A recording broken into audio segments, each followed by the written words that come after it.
गाने वाली चिड़िया। आज की कहानी है। एक राजा था। वह बहुत ही सुंदर महल में रहता था। उसे अपने महल पर बहुत गर्व था। उस महल को देखने के लिए संसार के कोने कोने से यात्री आते थे। यात्रियों ने अपने यात्रा वर्णन में महल की सुंदरता के बारे में कई बातें लिखी। उन्होंने एक गाने वाली चिड़िया के बारे में भी लिखा था। यह चिड़िया महल के पास वाले जंगल में ही रहती थी और बहुत मधुर स्वर में गाती थी। राजा ने इस चिड़िया को कभी नहीं देखा था।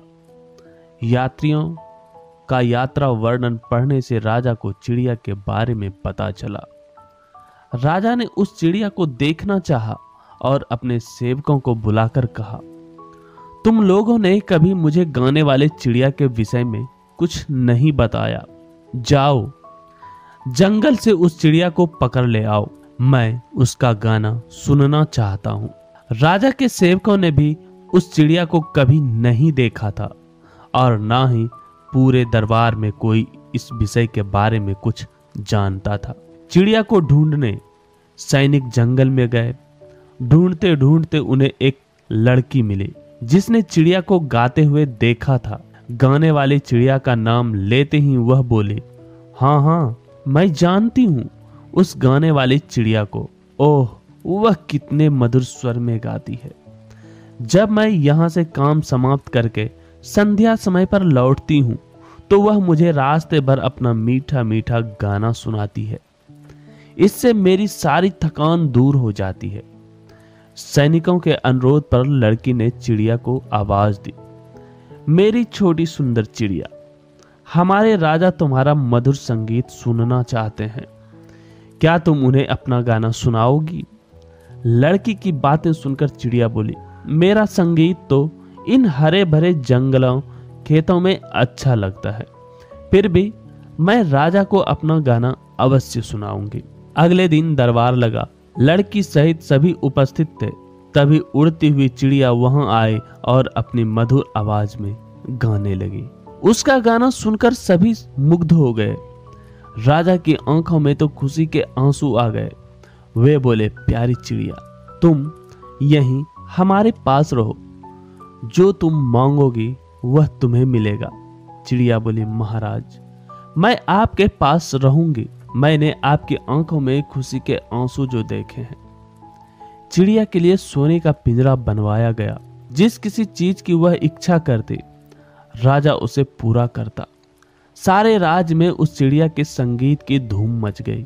एक दिन चिड़िया को खेतों में मेहनत करने वाले किसानों की याद आई। उन सब से मिलने वह खेतों की ओर निकल पड़ी। जब राजा को चिड़िया दिखाई नहीं दी तो वह दुखी हुआ और अस्वस्थ हो गया।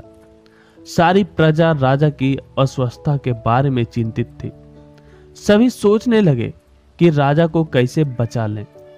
एक दिन राजा ने कमजोर आवाज में कहा, संगीत संगीत, चिड़िया का गाना सुनवाओ।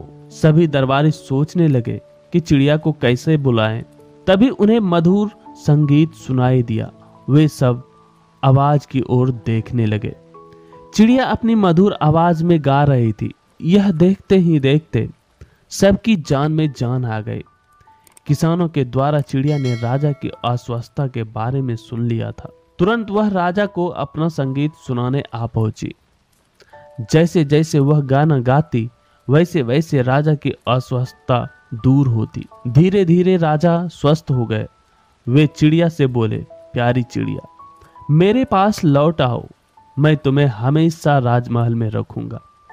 चिड़िया बोली, नहीं महाराज, मुझे अपना संगीत मेहनत करने वालों को भी सुनाना है। मैं हर दिन यहाँ आऊंगी, आपको भी अपना संगीत सुनाऊंगी। चिड़िया की बातों ने राजा पर गहरा असर डाला। राजा ने कहा, वाह तुम महान हो चिड़िया, तुम मजदूरों और किसानों के लिए राजमहल का सुख त्याग सकती हो, तो क्या मैं उनके लिए कुछ नहीं कर सकता? चिड़िया बोली, क्यों नहीं महाराज, मजदूरों और किसानों के बारे में सोचना और उनकी सहायता करना हमारा कर्तव्य है, क्योंकि वे हमारे सुखदाता और अन्नदाता हैं।